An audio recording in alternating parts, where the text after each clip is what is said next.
1:00 en punto, estamos de vuelta y no se fue Nicolás Aguirre, se quedó, está interesado en la conversación, me parece, no solo en vender su libro. ¿Son los que tendrían que dar la solución en sí mismo el problema? Claro, nunca en la historia de la humanidad la solución ha venido de las élites, sino que... Pero lo que pasa es que aquí parece ser excesivamente una demostración de lo con que estaría enojado o peleando la gente.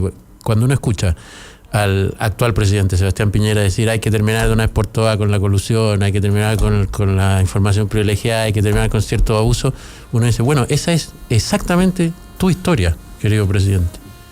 ¿Eso se da tan normalmente en otras etapas de la historia? Sí, se repite un poco, ¿no? O sea, no se trata de excluir a nadie. Yo no quiero un país donde se excluya o al rico o al pobre, que no se excluya a nadie, ni a la mujer, ni al hombre, ni al pueblo originario, ni al inmigrante. Pero objetivamente tú tenés que irle sacando las concesiones, porque graciosamente a quienes viven en un nivel de privilegio increíble, que pueden abusar a su amaño, que no pagan las mismas penas, que terminan con clases de ética mientras los otros terminan en la cárcel, no van a conceder graciosamente las cosas. Pero al final tienen un instinto también de supervivencia, de poder seguir trabajando. Es difícil crearse leyes contra uno mismo. Claro, y esta es una cosa que a la gente le puede chocar un poco. No toda la riqueza es injusta. También hay gente que ha trabajado y se ha sacado... No toda la desigualdad incluso. Exactamente, no toda la desigualdad es injusta. Pero la desigualdad o la riqueza pasa a ser legítima cuando es producto del esfuerzo y el talento y no producto, ¿cierto?, de las redes, de los contactos. Ahora, Nicolás, sí ha pasado algo con la riqueza en este país, lo conversábamos antes fuera del micrófono, antes que llegaras tú, que no sé si ha pasado también en todo el mundo, que es que, para los que ya somos un poco más viejos, de más de 50 años, cuando nosotros éramos niños, las grandes fortunas de este país eran otras. Eran otros los nombres, eran otros los apellidos, eran otras las razones de por qué tenían fortuna. Todas las nuevas fortunas chilenas, da lo mismo, pongamos el apellido, los Luxis, los Said, los Piñera, los, qué sé yo, tantos más, los Ponce Lerú, son fortunas del último tiempo, sus padres no eran ricos. Entonces, eso es una buena señal, una señal de que hubo momentos de desigualdad aún más brutales, por ejemplo, con la privatizaciones. Con la privatización. ¿Es señal de qué esto? Porque efectivamente los ricos de cuando nosotros éramos niños ya no están, y hay otros ricos. No es tan así. Hay bastante persistencia de las familias más ricas. Pero mira, el problema de fondo está cuando tú tienes instituciones políticas y consiguientemente económicas, en que todo se decide en la cúpula, en que la cúpula tiene el poder político y económico. Ahora, la historia prueba, por ejemplo, las 10 dinastías chinas, que a veces otros grupos son capaces de desplazar a los que están en la cúpula y transformarse en la nueva cúpula. Pero el sistema se recrea otra vez porque la nueva cúpula actúa tal como la anterior. Entonces, yendo al punto tuyo, efectivamente, aquí dominó sin contrapeso hasta el año 1920 más o menos la oligarquía terrateniente de la zona central. Como hubo una crisis, por la crisis del salitre y la crisis internacional, comenzaron a tomar alguna importancia algunos industriales, por ejemplo, Yarur, Sumar, etcétera, que crecieron al calor de subsidios del Estado, en que les daban, ¿cierto?, todas las prerrogativas. Cuando viene el golpe militar y asumen los Chicago Boys, nuevamente la oligarquía agraria, minera, exportadora es la que toma fuertemente el control, también los bancos, también el comercio. Se produce la crisis del 82 y algunos nuevos grupos que estaban muy cercanos al poder y que tenían todos los datos de Pinochet y que se hicieron de empresa a precio de huevo, tomaron, ¿cierto?, el control. O sea, la cúpula va cambiando la cúpula, pero el sistema sigue igual. Pero el edificio cupular es el mismo. Pero aquí no existe, claro, pero aquí no existió, por ejemplo, el caso de Estados Unidos, que aparece un Bill Gates, que aparece un ¿cómo se llama?, el dueño de Facebook, que aparecen porque hay un por cambio, talento, digamos. Por talento y por invención y por tecnología y porque están en otra, digamos. No hay aquí, definitivamente, claro, hubo un cambio de poder, pero en base a razones políticas más que al talento del trabajo. Claro. Eso está estudiado, se llama matriz de transición, que significa dónde naciste, en qué quintil naciste y a dónde moriste. Efectivamente, algunos dicen que en Chile hay mucha movilidad, porque lo que ocurre realmente es que quintiles para las personas son división por el 20% más pobre hasta el 20% más rico. Porque entre los 4 primeros quintiles, mi amigo, el primero, el segundo, el tercero y el cuarto, son todos más o menos pobres. Entonces te podés mover entre el tercero y el segundo, o entre el primero y el cuarto. En realidad no cambia mucho la cosa. Claro. El punto es, ¿cuántos de los que no pertenecían su padre al quinto quintil más rico, llegan al quinto quintil? Y ahí las cifras son completamente, casi inexistentes. Solamente los futbolistas. En efecto. Porque la gente como tú. No, pero yo porque digamos las cosas como son. O las personas dotadas. O los músicos como tú. Dotadas de cuerpos culturales como Felipe y yo. Exacto. Puta que me gusta tu manera de ver la vida. Me quedó dando vuelta del otro bloque lo de por qué, bueno, vamos a retroceder harto, ¿no? Pero por qué con América Latina, llamémoslo así, la situación es distinta que con Estados Unidos, donde la llegada de esta civilización muy poderosa no genera, o sea, genera un poco lo mismo, pero igual es distinta la historia. Bueno, la llegada de los europeos a América también se produce, son los portugueses por el Cabo de Buena Esperanza abajo en Sudáfrica, llegan al Asia. Entonces, en ese entonces, que todavía no había venido la revolución industrial ni la llegada de la democracia, los estados hacían unas compañías privadas que les daban el monopolio del comercio, y se estableció, por ejemplo, la compañía inglesa de las Indias Orientales, que se ubicaron en la India, la compañía holandesa de las Indias Orientales, que dominaron el sudeste asiático. Intentaron hacer lo mismo con Estados Unidos, en que le concedieron a una compañía también en Jamestown, Estados Unidos, la explotación, digamos, de ese territorio. Pero a diferencia de la compañía inglesa en la India, que en ese tiempo estaba dominado por el imperio mogol, no mongol, mogol, en que sojuzgan a los indios. Los se llama locales. indio, no es hindú es una religión. Acá trataron, ¿cierto?, de establecer una estructura de dominio sobre los colonos ingleses que venían para acá, en Jamestown, o sobre los indios. Los indios eran muy pocos, y la mayoría o murió o arrancó, porque el territorio de Estados Unidos es enorme. Fíjate tú que en Estados Unidos en ese tiempo existía una población, después de las pestes y todo, como de 800.000 personas. En Chile existía por sobre 1 millón, y la superficie de Estados Unidos es más de 10 veces. Eso te da la idea de la bajísima densidad indígena. Entonces, no se estableció una civilización sobre la base de que unos dominaran a otros. Lo intentaron, pero los propios colonos en Jamestown se rebelaron y exigieron estructuras igualitarias de toma de decisión. Lo mismo ocurre en Canadá, lo mismo ocurre en Australia, en que inicialmente llegan solamente prisioneros y gendarmes. Bueno, poco a poco, como también habían muerto los indígenas, se comienzan a rebelar los prisioneros con los gendarmes y se ponen de acuerdo al final para repartirse la tierra. Ya que estamos tan solos acá, mejor. Claro. Jamestown está en la costa este, cerca de Virginia, ¿no? Exactamente.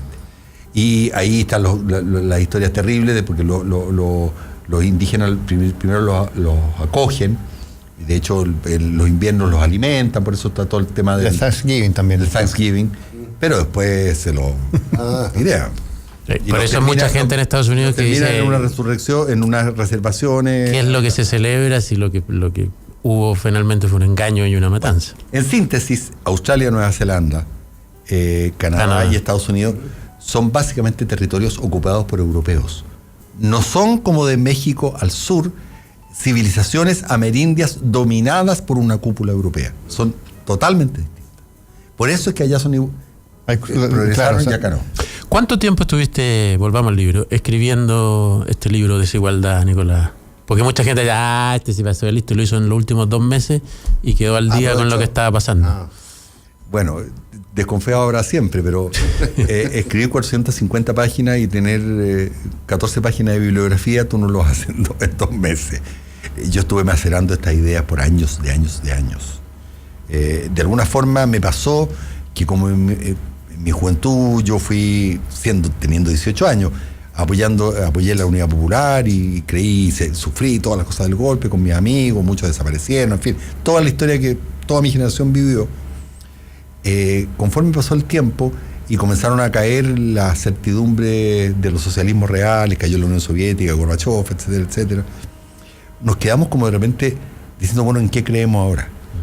Entonces, y recibiendo los garabatos también. Eso al mismo tiempo, claro. Siempre va igual que ahora, digamos. Exacto. ¿Y por qué estáis aquí en este grupo, en el Verbo Divino, y si tú eres Izaguirre, weón, debes ser así, debes ser asá, y por el otro lado el otro, oye, pero puja un poco más la weá, pues tú que podís, no sé qué. Y todos esos que me tienen desconfianza y tienen todo el derecho a tenérmela por mi apellido, yo siempre les contesto, mira, compadre, ¿sabéis que a mí no me pusieron a manejar la cigüeña? ¿Cachai? La cigüeña estacionó en una casa y yo era una guaguita chica, no tuve nada que ver, entonces cúlpame por lo que he hecho en la vida, no por... Bueno. Pero en fin, así es la vida. Es así. Además, bueno, no precisamente al menos las generaciones más cercanas a ti no tiene una lógica de mirada del mundo siempre como desconfiada del poder, ¿no? Partiendo por tu mamá. Y tienen toda la razón, porque en esta historia cupular, la verdad es que lo terrible es que cuando la estructura está organizada de forma completamente piramidal, en que arriba se decide todo, a ratos acceden nuevos grupos a la parte alta de la pirámide, y más temprano que tarde se comienzan a comportar igual. Entonces, la desconfianza de la gente respecto de... Pero perdón, solo para cerrar esa idea del colegio, del apellido, no sé qué, siempre me ha llamado mucho la atención ese concepto de que estaría equivocado el que no hace caso a su cuna, digamos, y no cumple su cierto reglamento de mantención de esa cuna, cuando justamente esa sería la máxima virtud. Si tú eres católico, por ejemplo, y ves a alguien que nació en cuna de oro y sin embargo se preocupa de la desigualdad, se preocupa de las diferencias, oye, bueno, choro, al revés, es Cristo.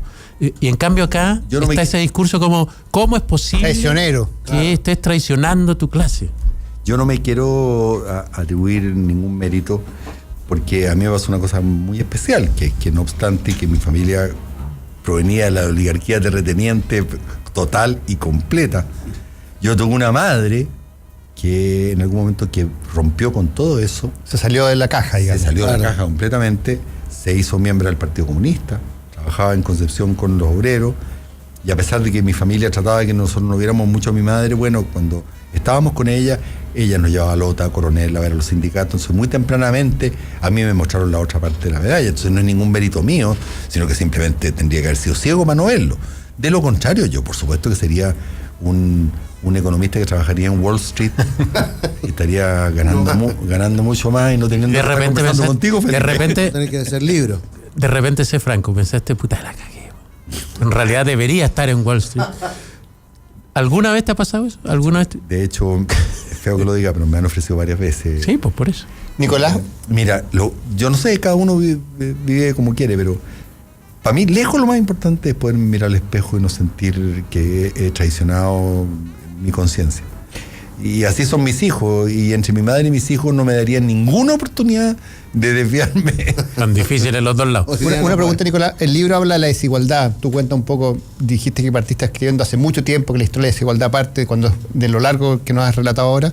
¿Tiene alguna solución el libro? ¿O solamente es habla de la desigualdad como un problema, pero no tiene solución? Bueno, yo creo que no por casualidad la OCDE el año pasado sacó un informe que dijo, lejos el país que está más cercano dentro de América Latina de superar este síndrome es Chile. Antes de la crisis. Antes de la crisis. Sí. Mira, a mí me tocó trabajar supervisando toda América Latina durante 5 años, desde Washington. Y esto no es consuelo de nadie, pero la verdad es que lo que acá constituye escándalo en otras partes de la América Latina es la norma. O sea, nosotros tenemos estándares todavía muy dobles en términos de que los ricos pueden hacer cosas que los pobres no pueden hacer, pero más cercanos de lo que tú observas en otras partes. Entonces yo creo que al final no tengo, por ejemplo, ningún miedo de que los 155 constituyentes vayan a ser, digamos, zafados de la cabeza. Van a ser una cosa normal. Por lo demás, si basta mirar, agárrate 3 o 4 constituciones en el mundo occidental y te vas a dar cuenta que son todas más o menos parecidas y sensatas. La que es insensata completa es la que escribió Pinochet. Deduzco que estás más por la asamblea o convención completamente elegida que mitad a mitad con el Congreso.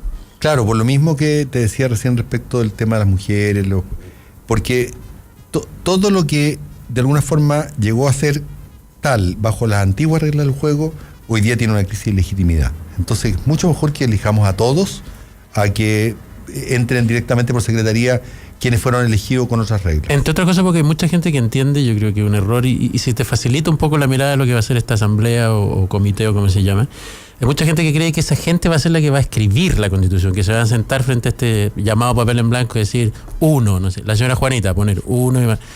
No, la gracia de esta asamblea es escuchar y ver cuáles son las necesidades, los requerimientos, lo que están viviendo esas personas lo más representativas posible, ojalá, para que en el fondo sean unos técnicos los que escriban la Constitución, ¿no? O sea, la historia en otros países es que efectivamente esta asamblea le dan el fondo, el carácter, el sabor hacia dónde quieren que ir, pero obviamente hay técnicos que tienen que escribir y reflejar en el lenguaje legal, y para eso toman asesores, pero lo deciden ellos, por supuesto, no, sí, claro, no es que otro venga y le diga lo que tienen que hacer. Para que después se lo cambie. Pero esta es la cancha que vamos a jugar. ¿Qué es la misión que usted va a decir? Y ahora ni a decir, no, siempre creo ahora que tenéis que ser los técnicos. O sea, el ministro de Hacienda no es una persona que tiene que decidir por sí mismo cuáles son las prioridades sociales. Lo que tiene que hacer es, cuando le dicen cuáles son las prioridades sociales, decir, se puede o no se puede financiar, y los instrumentos adecuados para hacer esto son esto y esto, porque son cosas técnicas complicadas.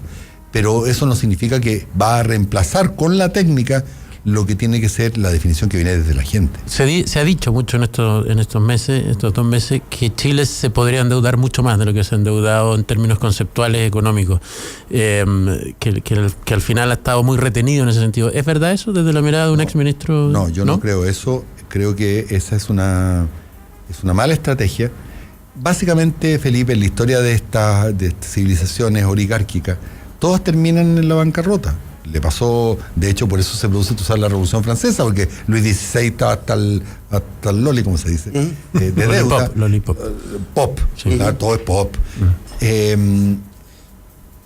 Mira, cuando tú solucionas problemas sociales por la vía del endeudamiento, lo que estás diciendo es, le voy a solucionar el problema a los de ahora y los de después lo van a pagar. Pero nosotros crecimos. Los de después no van a tener ni la posibilidad de recibir esto, y además van a tener que pagar la fiesta que se pegaron los anteriores. Nicolás, pero nosotros crecimos con el fantasma de la deuda externa. Es la deuda pública lo importante, pero el punto es que yo creo que un pacto social sostenible tiene que financiarse en un nuevo pacto tributario. O sea, si los de arriba no pagan y se financia todo esto tirando deuda que la va a terminar pagando todos los chilenos y con intereses, esto no va a funcionar. No, y ese 40%. Otra cosa es que, como estamos en un momento delicado, tú... Años especiales, digamos. Claro, comiences a ir relativamente más rápido en los gastos que lo que se van a demorar en el impuesto, claro. Y esa transición la puedes financiar con un poquito más de deuda. Truman después de la guerra. Claro, exacto, pero sabiendo que al cabo de 5 años gastos y ingresos se te vuelvan a emparejar. ¿Me explico? Perfecto. Ya. Cuando el presidente dice vamos a subir los impuestos a los más ricos, 40% de los que ganan más de 8, después se cambió a 15 millones, en el fondo le está poniendo un impuesto mayor a sus mejores empleados, ¿no? Exactamente. Es como dice, a mí me gusta la película de Cowboy, pero no me gusta que me la pasen, ¿cierto?, a través de políticas públicas. Efectivamente, o sea, aquí... No es ahí donde está la plata. No, pues el grueso de la evasión y elusión tributaria está en los ingresos de los accionistas. En las empresas. Y por eso te decía yo claro. del gallo que tiene un buen salario, 3, 4 millones en una empresa, que la más de las veces ha sido una persona que viene de esfuerzo. Claro. Y que deja de trabajar y vuelve a ser C3 al tiro.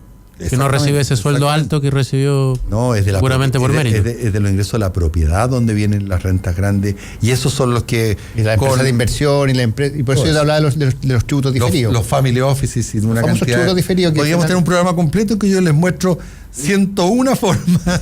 ¿Cómo funcionan, digamos? De eludir. No, claro, porque finalmente, claro, cuando tú tienes de jugar al comprar huevo. Una empresa de inversión que es dueña de una empresa que produce, finalmente vas diluyendo, vas transfiriendo los impuestos y terminas pagando cero. Exactamente. Hay oficinas enteras de abogados que se han dedicado a eso con mucho éxito. Y muy bien pagado. ¿Te gustaba Briones, el ministro?